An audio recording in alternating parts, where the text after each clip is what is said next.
This is Carolina Business Review. Major support provided by Colonial Life, providing benefits to employees to help them protect their families, their finances, and their futures. High Point University, the premier life skills university focused on preparing students for the world as it is going to be.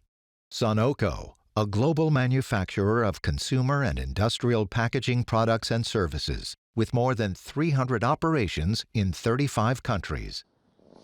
There are so many good opportunities that we face here in the Carolinas, and not just seasonally and optimistically, but the wind is at our backs. These are first world problems we face, so to speak. Welcome again to the most widely watched and longest running program on Carolina business, policy, and public affairs, seen each and every week across North and South Carolina, and thank you for supporting that dialogue. Happy spring. And we will unpack some of these issues directly in front of us. And later on, we are joined by the Secretary of North Carolina's Department of Natural and Cultural Resources. Reid Wilson joins us. Stay with us. Major funding also by Blue Cross Blue Shield of South Carolina, an independent licensee of the Blue Cross and Blue Shield Association, and Martin Marietta, a leading provider of natural resource-based building materials, providing the foundation on which our communities improve and grow. On this edition of Carolina Business Review, Janet LaBar from the Charlotte Regional Business Alliance, Carlos Phillips of the Greenville Chamber of Commerce, and special guest Reid Wilson, Secretary of the North Carolina Department of Natural and Cultural Resources.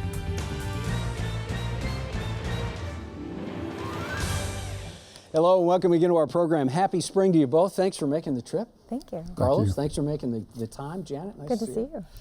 Let's start, gosh, so many things we want to unpack. Let's start with workforce housing. It used to be called affordable housing. Now, for a lot of reasons, been expanded into this workforce housing descriptor. Janet, are we, you know the region more than most. I would think that's probably a fair assumption. How do we need to be thinking about workforce housing now? And does anyone have an idea that is exciting and getting the ball kind of moving? Well, thank you. That's a great question. And I think that workforce housing is one of those critical factors that we are, that's keeping us up at night in terms of what we do at the Charlotte Regional Business Alliance in trying to attract companies, trying to retain our talent, trying to attract new talent, and trying to grow our companies. Everybody is talking about the shortage of workforce housing and housing generally speaking, but I think all of the categories that involve housing are in short supply. And so we just recently had a regional insights forum on this very topic to elevate the awareness among the region's business community about this shortfall and then what are the solutions that are out there and how are different organizations trying to tackle it. I do want to point out that Mark Boyce from True Homes, which is a private residential home builder, is doing some really exciting creative things, all in the vein of public-private partnerships, working with local governments, working with nonprofits, working with others in private industry to just get more supply into the community. And so we are trying to just advocate and elevate, lift the awareness up about the importance of this, because that will be an Achilles heel to our market being able to grow, to businesses being able to stay and be successful. So we are advocating at local levels, at the state's levels, and hopefully we'll have some more good news for you soon. You know, Carlos, as Janet describes this, are we close to a tipping point of workforce housing and how it'll be a liability for expansion? I think there are a lot of great ideas about how to address the challenge or the opportunity, but I think it's opportunity that's also the challenge here. Both the Charlotte region and the Greenville region and the upstate of South Carolina are both experiencing explosive growth. So while we're trying to develop solutions for today's shortage, that's only going to grow larger if we don't figure it out as more people move to our respective regions. So a lot of great thinking, a lot of great conversation. We consider housing, particularly workforce housing, a form of infrastructure, just like sewers or runway or other forms of infrastructure, and a priority for us to figure out. Janet, you highlighted True Homes and Mark Boyce. Mm-hmm. Is that sustainable for a for-profit company to be able to do that, or does that become almost an NGO, or as you said, a public-private partnership and something we have to do and ends up not being profitable, but yeah, we got to do it? It's definitely unique, I think, to the private developers. And that's what I learned when we hosted him over at our shop. This is not something that the national home builders are yet building momentum on. Yeah. And so I'm not sure it's a model that they want to entertain, but I do think we have to tackle this in a public-private partnership kind of way. And the fact that Mark and others are leading in that way is a great thing. And I will say, I just want to piggyback on what Carlos said. This is an advocacy issue. We do similarly in the Charlotte region. We treat this as part of our infrastructure. It's a must-have. So I think the more that we as chambers and that we as the voices of business for our respective regions can do to just simply talk about this, hopefully that'll catch more fire and people will want to bring more solutions to the table. Go ahead. Just to piggyback on what Janet said about the public-private partnerships, most big challenges or opportunities in communities are resolved through those P3s, those public-private partnerships. And I think housing is certainly one we can't rely on government to figure it out. It will take more of a partnership. Given that both states, both the State House, both Jones Street and North Carolina have, I would say, more than a little bit of a budget surplus again for another year. Is that dialogue easier in the State House when you go to Columbia or when you have advocacy discussions about getting more funds for public-private partnerships, workforce housing, et cetera? I think it is, and I know in South Carolina, the legislature and the Governor McMaster, making great decisions on how to allocate those funds, even how to put more of those funds in reserve for rainy day. So I think a lot of great discussions are taking place, but those are non-recurring funds we have to be mindful of, right. and so you got to be careful how you allocate those. You feel like you can get the same kind of from the budget surplus in North Carolina? I probably can't answer specifically from the budget surplus, but we were just in Raleigh recently, and the legislators there know this is very top of mind for them as well. I think there are some good efforts by partner organizations like Reid who are advocating for things like homestead exemption and making sure that we have programs and tools and resources to keep people in place as they age in place. So I do think, and we appreciate that in North Carolina and in South Carolina, that legislators know that this is top of mind for constituents in their communities. So I'm very encouraged that we will get to a solution. I think the challenges, as Carlos mentioned, we are regions that are growing by the day. And so how do we make sure we're staying on top of this, ahead of it, because we don't want this to be a squeeze of a market pressure that is unnecessary if we can help, support it somehow. A couple of one-offs for both of you. Carlos, North Carolina now looks like they're a hair's breadth away from accepting Medicaid dollars.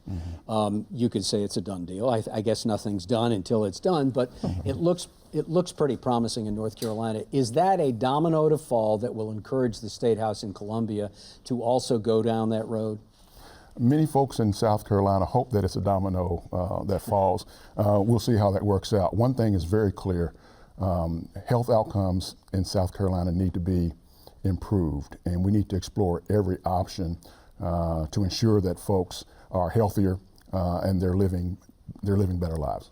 Do you think there's more sympathy for healthcare dollars? I don't think it's a sympathy issue more than it is just a policy matter. But the data says that health outcomes need to be addressed. North Carolina and about 40 other states have decided that Medicaid expansion is the way to address those health outcomes. We'll see what happens in South Carolina. Janet, does the Medicaid or the acceptance of Medicaid dollars, does that wind at your back as an economic developer with that hat on? Absolutely, absolutely. I think that it's an incredible opportunity for North Carolina, and we're going to cheer on South Carolina as well since we're bi-state at the Alliance. But this is going to be a tremendous amount of opportunity for our healthcare systems. for jobs, for people in the industry. And so this is going to be a great thing. We're very excited. We've been very proud to support Medicaid expansion at the Alliance. Okay, guys, stay with us. We're going to bring our guest on in just a moment. Coming up on this program, he's been here before. He's coming back. Chairman and Chief Executive Officer, or rather the Chief Executive Officer of Colonial Life. Tim Arnold will be here from Columbia, and then also coming up on our program, these are always interesting conversations because the number one industry in the Carolinas, in both states, is tourism. But what does that mean? Well, it means good, that's for sure. And we have the head of tourism in North Carolina, Whit Tuttle, is back, along with his counterpart and seems to be good friend. They always do well together. Dwayne Parrish from what's called Parks, Recreation, and Tourism in South Carolina will be joining us. It is the year of the trail, according to the North Carolina General Assembly. That certainly is a feel-good moniker, and it falls squarely on the North Carolina Department of Natural and Cultural Resources. Joining us now is maybe someone we might even call the climate social czar for the Tar Heel State. He is the secretary of DNCR, Reid Wilson. Your Honor, welcome to the program. Thank you, Chris. Good to be with you. Could we call you the czar of social? I don't know. Secretary is a good title, but yeah, I mean, I get to work on things in terms of arts, culture, history, natural areas, all the things that people love about the state. Yeah, so explain that a little bit. DNCR used to be called DENR, had some other acronyms going on for a while. What is job one for you? Job one is connecting to as many North Carolinians as possible in as many communities as possible, and we do that a variety of ways. We have about 100 sites in the state, including state parks, and we can talk more about Year of the Trail. State parks, the State Symphony, the zoo, aquariums, historic sites, history museums, science museums, art museums, historic preservation, the state library, the state archives. I know I'm leaving somebody out, but you get the idea that we are connected to what people really enjoy about North Carolina throughout the state. You know, it almost sounds like there was an advertising slogan going on in the 1990s from a company, German company called BASF. Mm-hmm. And the advertising slogan was very successful. And they say, we don't make the products you use, we make the products you use better. Mm-hmm. Is that what, I almost said DENR, is that what DNCR does in North Carolina? Well, what we try and do is, well, we have 100 sites to manage and enhance and promote and present to the people of North Carolina and folks coming in from other states. But we want to not only do this in person, but online as well. And certainly during the pandemic, we had to switch everything when all of our places were closed. And so just this past year, we had 28 million in-person visitors to all of these sites and 61 million clicks on our various internet sites. And I did the math, and that's about 170,000 clicks a day. So we really, what we want to do is keep connecting to more and more people because, you know, there's 10.5 million people in the state, and we want all of them to feel connected to the wonderful things that we have in North Carolina. Okay. Janet, question? Absolutely. Secretary, I know one of your department's priorities is boosting local economic development. And so as economic development organizations and folks who are very vested in that, what is a recent project that you're most excited about, and where was it? What community? Well, there's so many to choose from. I mean, we make grants to local arts councils and science museums and parks programs and libraries. I would just pick one. It's a tough task, but recently our Parks and Recreation Trust Fund made grants to more than 20 local governments around the state in a competitive grant process. And I don't know if I can just pick out one of those. They're all amazing, but what this allows those communities to do is to build a new trail or a new community recreation center or ball fields or parks, and people want those things. Right. From kids who want to play baseball or soccer to folks who want to, you know, ride their bike on the Greenway. And we know in terms of economic development that people want to live in places that have those amenities, and businesses want to bring their jobs to places that have those things. And so if I had to pick one, it would be this recent array of parks projects that went out to local governments across the state. And if I could, I just want to thank you for that. Placemaking is so important when it comes to how you position a region, and so it's whatever makes that sticky for talent, so thank you. Right, for that. sure. Carlos? Yeah, Secretary, if you could expand a little bit on the impact of arts and culture on growing communities and economies? How significant is that? I think a thriving arts scene is critical to having a thriving community where people want to live. And we see it all around the state. Our Arts Council makes grants in all 100 counties to arts organizations and to individual artists. We also support arts festivals and concerts and things like that. And people love that. And people missed it so much at the beginning of the pandemic when all that stuff was shut off. And just this morning I visited Imagine On here in Charlotte.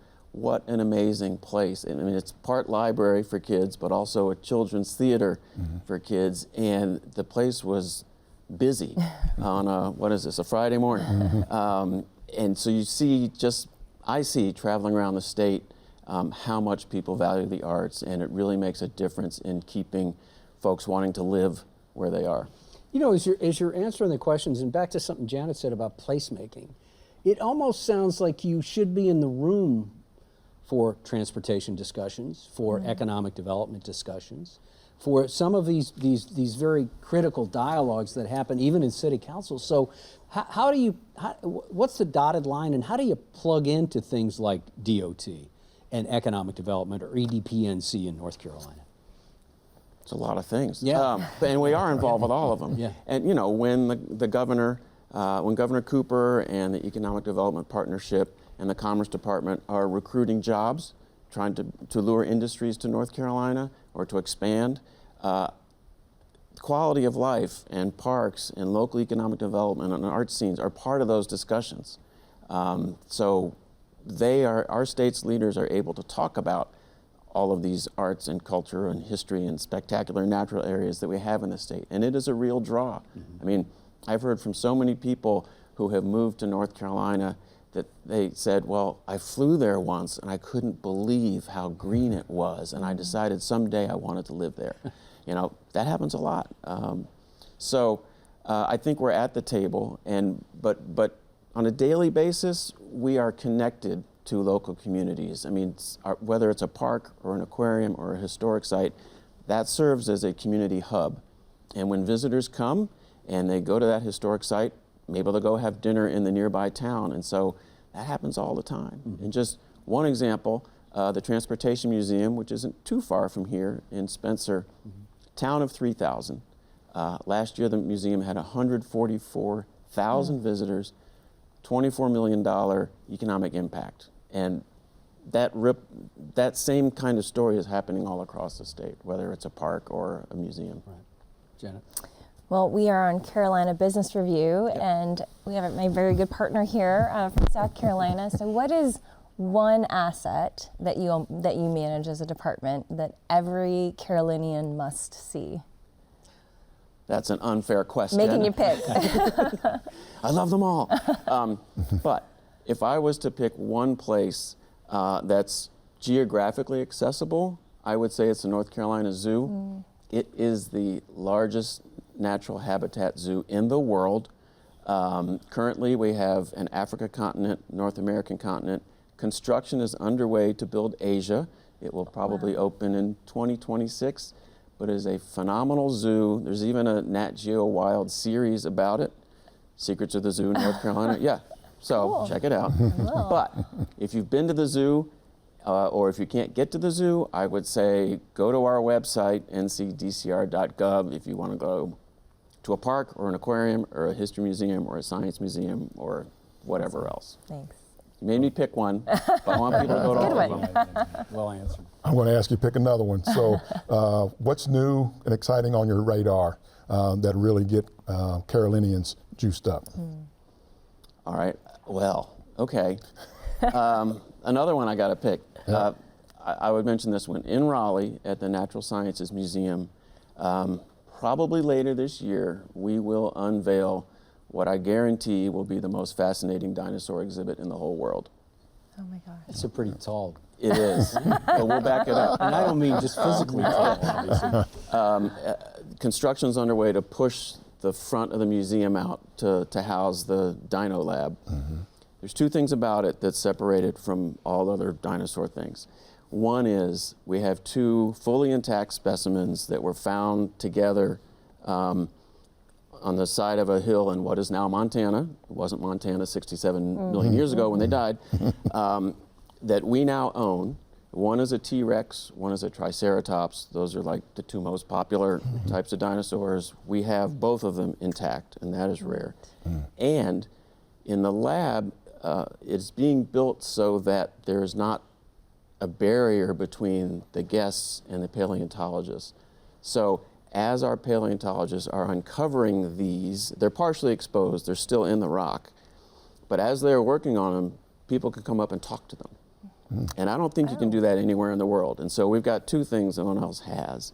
And we're going to be swamped with dinosaur lovers, and we're going to sell a lot of dinosaur t-shirts. And it's called Dueling Dinosaurs. This is not another sequel for the Jurassic Park. No. This was Cretaceous, not Jurassic. So. Oh, well said. I wouldn't have known the difference. Let's talk about some of the policy and the politics. Civil rights. There's a bipartisan group in the General Assembly that have proposed civil rights monuments. How do you, as the lead of that, how do you go down the track of the Southern legacy, as it's been, Confederate? We've all heard those. The debate's gone in South Carolina about the flag. But how do you, as you move forward, how do we remember our history and embrace what the new monuments we should have in addition? Right. Great question. I mean, actually, this bill that would fund a civil rights trail in North Carolina is actually following on a program we have begun. It is to provide more funding to something that is underway. Our African American Heritage Commission, another part of our department, created a civil rights trail program to mark and remember and tell history of people who have done amazing things to advance the cause of civil rights. And we have 10 of the markers up already around the state. But to get to 50, which is our goal, we need additional funding, and that's why they introduced that bill. But it's a phenomenal thing to go to one of these ceremonies where it is unveiled. For instance, in Kinston, I forget the year, but 900 high school students walked out to protest their inferior educational situation at their black high school compared to the white one. And when decades later we unveiled that marker, a number of those students came back. And there were tears and hugging, and it was just powerful. And that marker is there forever. In addition, I would say that the governor's budget proposal calls for an African American monument on the state capitol square, which is really important. Because that is the highest place of honor in the state, and we don't have an African American monument there now. And this is a little bit broader of a question, Mr. Secretary, but the idea that these things can now happen because they've been in place and been planned, but also because of the historic level of budget surpluses in North Carolina, is that a wind at your back? Yeah, I mean, it's been very helpful the last 2 years with, all the COVID money and the Inflation Reduction Act money and infrastructure money. And we haven't even seen all of that yet. There's more opportunities to pull down some of that we, still have a chance to get. But in the last 2 years, for instance, our state parks got an additional roughly $200 million to build trails, to build new parks. Is that federal flow-through dollars? A lot of it was. Yeah. Some of it was state. And a lot of that flowed to local governments as well, so they could do more in terms of parks and trails and greenways. We have about 2 minutes, Janet. Question? Well, I thank you for sharing that. I didn't know about that trail and the legislation that's moving through, and thank you for the work that your department's doing in that. I mean, what's been the reception of the community? You gave us that example. Civil Rights Trail? I have not been to all 10 unveilings. I think I've been to 4 or 5. Just the enthusiasm and the appreciation and the recognition that this information will be there forever. I mean, the highway markers, history on a stick, these markers are like that, but they look different. Right. And they say Civil Rights Trail marker, and there's just a little bit of information you can get on one of those signs, but there's also our website will tell you the whole story. That's great. But the local communities, I should point out, we select these markers based on applications from communities. So these are things that bubble up from the ground up. That's great. And so when we're able to actually unveil the marker, have it in the ground permanently, people are so excited about it. It's just a wonderful thing. We have about a minute left. Do you have a quick question, Carlos? No? No? Oh, okay. Well, I can keep going on. Very quickly, and I know you don't like to be pinned down on this, but where do you like to go? Where do you like to vacation? What do you like? You guys Let's say one asking me to pick among my grandchildren. You're going to know the have any DNA of grandchildren. this stuff, so where do you go? You know, I like to go to places where you can do more than one thing. For instance, if you go to Carteret County, Yeah. you can go to the Maritime Museum in Beaufort. Oh, yeah. You can go to Fort Macon State Park. You can go to Pine Knoll Shores Aquarium, and on the way down, you can stop at Tryon Palace in New Bern, so that you get to do the whole art, nature, culture, history all in one fell swoop. Well said, under the gun, very democratic. Thank you, sir. And thanks for joining us, Mr. Secretary. Nice to see you. Welcome. My pleasure. Good to see you. Thank you very much. Carlos, always good to have you. Thank you. Thanks for making the trip. Janet, nice to see you. You Thanks as for well, coming. Chris. Thank you. Thank you for joining us. We certainly hope your spring and your weekend are good. Good night. Gratefully acknowledging support by Martin Marietta, Blue Cross Blue Shield of South Carolina, Sunoco, High Point University, Colonial Life, and by viewers like you. Thank you. For more information, visit carolinabusinessreview.org.